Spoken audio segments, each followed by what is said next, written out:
নমস্কাৰ বন্ধুসকল কিৰণ আছাম অন্য এটি ভিডিঅ'লৈ পুনৰ আপোনালোকক স্বাগতম জনাইছোঁ। আজি টিংৰাইত শ্ৰী শ্ৰী ভাগৱত দৰ্শন এখন ভাওনা প্ৰদৰ্শন হ'ব। ভাওনা প্ৰদৰ্শন প্ৰতিটো মুহূৰ্ত আপোনালোকক মই এফালৰ পৰা দেখাই যাম।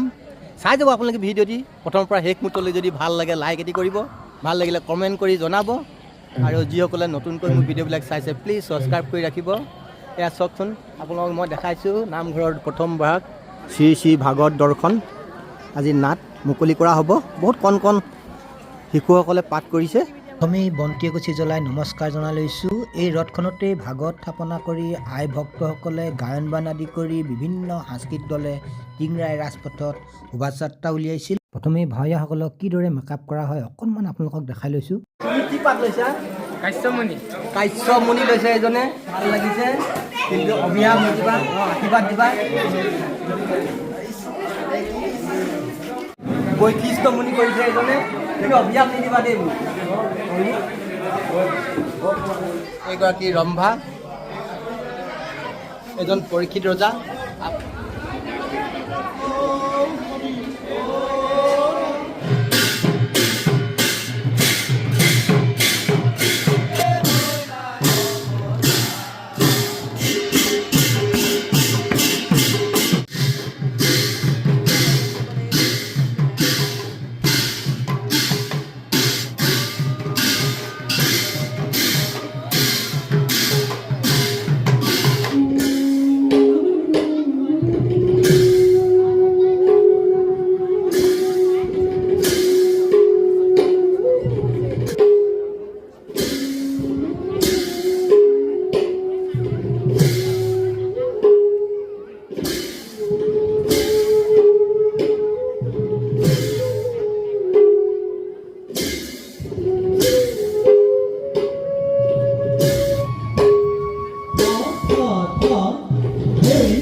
পৰীক্ষা কৰি কিন্তু কিছুই জগৎ পালা তুমি এই সৃষ্টিৰ আধাৰ ভক্তি দিয়া সদা ভকতি থাকে যেন তব চৰণ জয় শ্ৰীহৰিৰ জয়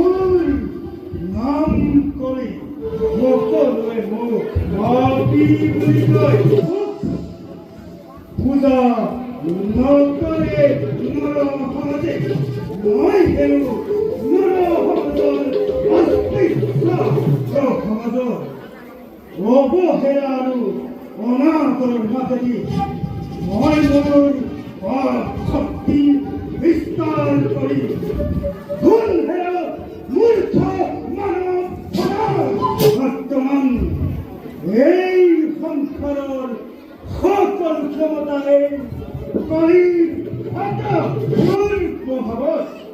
ভগৱান শ্ৰীকৃষ্ণই এই সংসাৰ কৰিলে তেওঁ আৰু তহঁতে এতিয়াও বুজা নাই এই জগতত কোন শ্ৰেষ্ঠ ধৰ্ম স্থিতি ৰাখিবই লাগিব নহ'লে কলিৰ বিপৰ্যয়ৰ ধুমুহাই পৃথিৱীৰ এফালৰ পৰা গ্ৰাস কৰি উঠিব গোটেই পৃথিৱী তোমাক চলাথ কৰিছো আৰু তুমি এই ঠাইত লৈছা ফিৰাবি কলি কিবা হেতু আজি মোৰ ওচৰত আছে নেকি কিবা প্ৰশ্ন এই ধৰ্মৰ কাষত প্ৰশ্নটো বহুত আছে ধৰ্ম কিন্তু প্ৰথমে তুমি মোক কোৱা এতিয়াও কিয় তুমি এই মধ্যত বিৰাজমান সত্য ধৰ্ম ৰক্ষাৰ সৃষ্টিৰ আদিৰ পৰাই এই মধ্য ধৰ্ম আছে আৰু আজীৱন থাকিব হৈছে নেকি তাত তোমাৰ কিবা ব্যাখ্যা যথেষ্ট হৈছে ধৰ্ম তোমাৰ বাবে মোৰ পাপ ভক্তি বিস্তাৰ কৰাত ব্যাঘাত জন্মিছে এইবাবে তোমাক মই কৰিছো আদেশ মুহূৰ্ততে ইয়াক মোক আদেশ শুনাবলৈ তুমি কোন কৰি কালৰ নিৰ্দেশত যুগৰ অনুসাৰে এই ধৰ্মৰ নিজ কৰ্তব্য কৰি আহিছে আৰু সদায় কৰি যাব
বীর অভিমন্যুর পুত্র বিশ্বনাথ পরীক্ষিত আজি সমগ্র ভারতের এক শক্তি রজা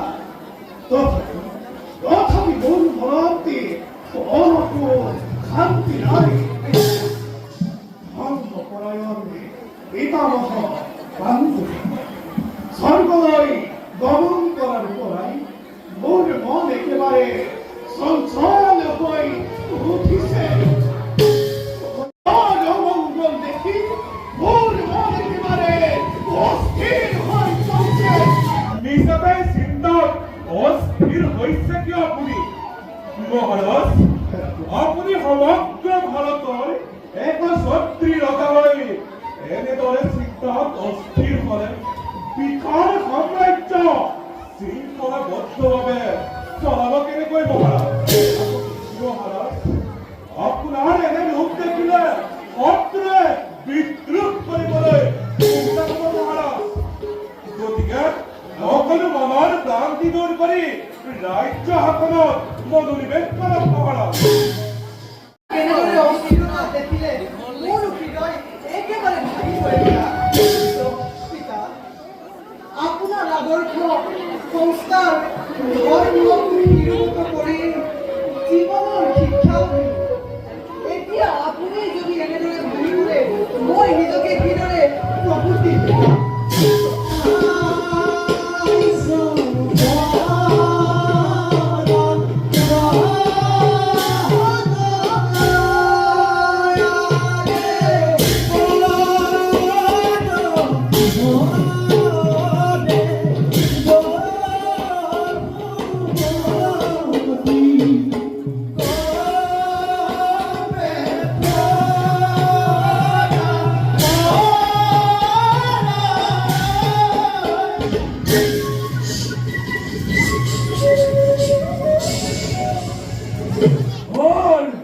অনেক চেষ্টা কি বিফলে যাব যদি থাকা প্রতিশোধন তীব্রতাবদল কি এই অঞ্চলতে প্রভাব দিব পারি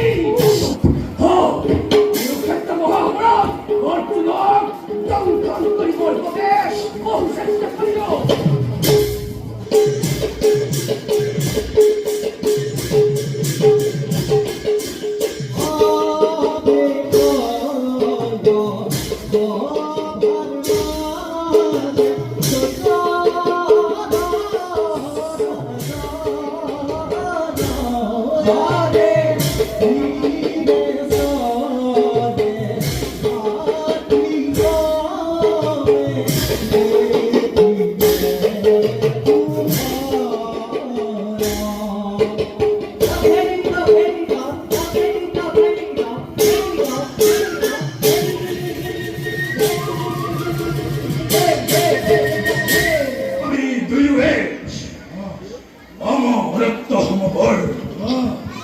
আজি পর্যন্ত এই পৃথিবীতে দৈত্যর বীরত্ব কিছু দিয়াই আমার নাম শুনে ধরা ধরে ওই তন্ত্রমান তোর দোকানে কুশলে ৰাজ্য কৰিব হাতত দাদা কুশলে ৰাজ্য কৰিব হাতত মই এতিয়া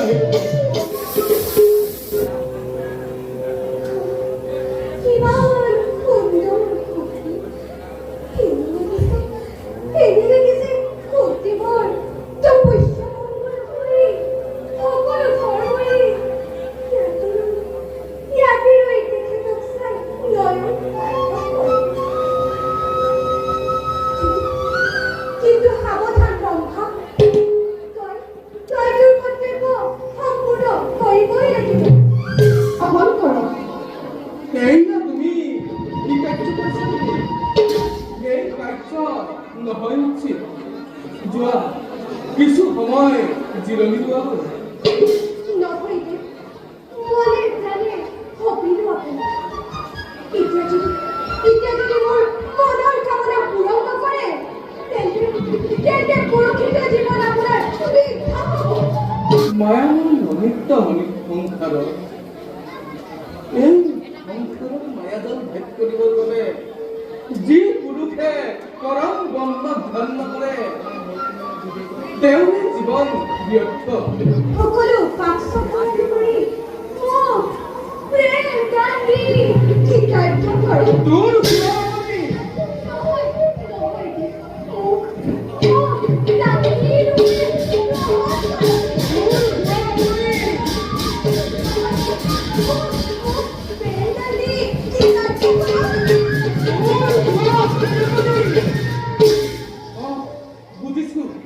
বুজিছো তুমি বল যদি হ'ব নোৱাৰা ৰ'বা এতিয়া তোমাৰ ধ্যানৰ বাবে তোমাৰ পৰিচয় জানি লওঁ।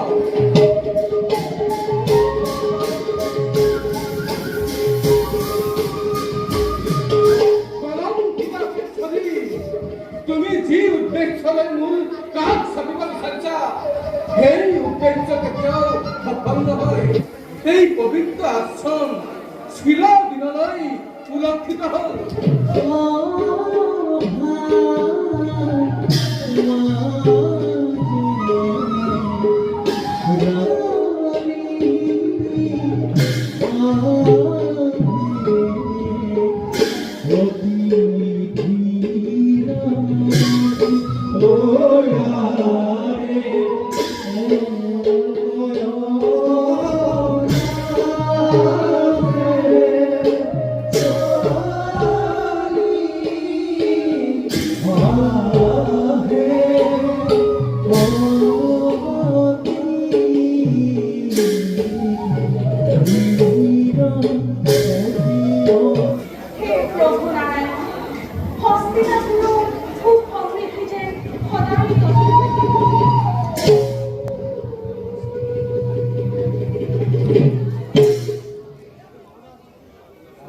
সকলে ই ফুল ধৰি শ্ৰীকৃষ্ণকে সুন্দৰ বুলি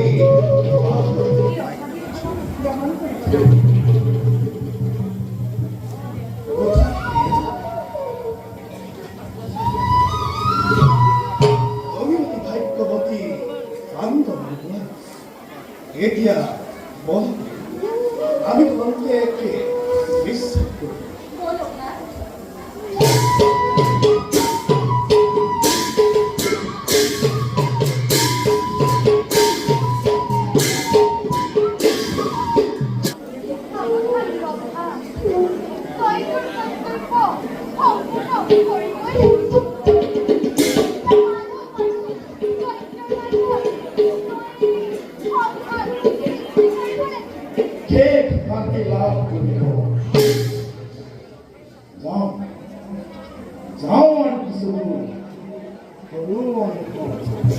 কৰ্তব্য বলৰ মাজত কোনো নেই নিদৰীৰ মন্দিৰ।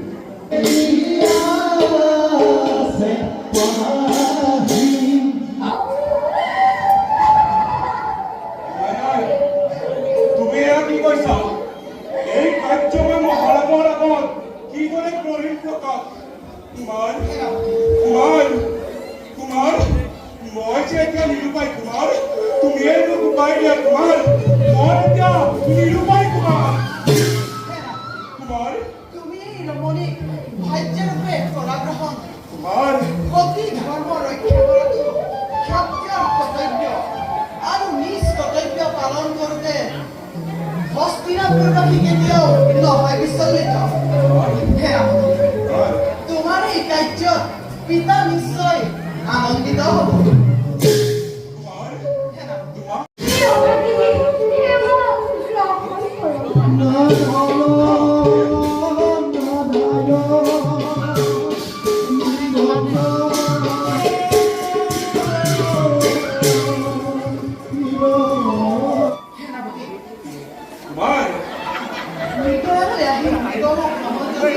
তোমাৰ কিন্তু পত্নী নাপৰ বলা সেনাপতি, এতিয়া আমি নিজ ৰাজ্যলৈ যাওঁ। বলো কুমাৰ, বলো সেনাপতি। আহা প্ৰিয়ে।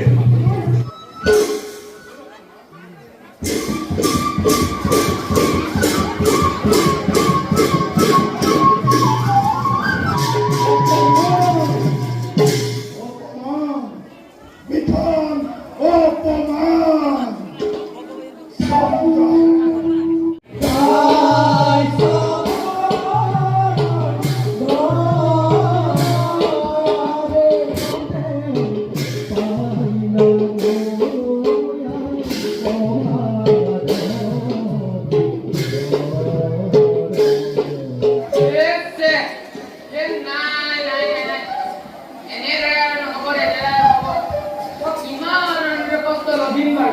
এই সকলোৱে জানে যে মই সেই তন্ত্ৰ মন্ত্ৰ এজন বিধগ্ধ পণ্ডিত মন্ত্ৰৰ দ্বাৰাই মই অকাই মুহূৰ্তত আনিব পাৰোঁ। এই বুলি জানো এই মাংসৰ আয়ৰ নামত এই মোৰ পেটটোৱে সান্তনা লভিব।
আমি যাক পবিত্ৰ বুলি ভাবি আছো সি আমাৰ মহা শত্ৰু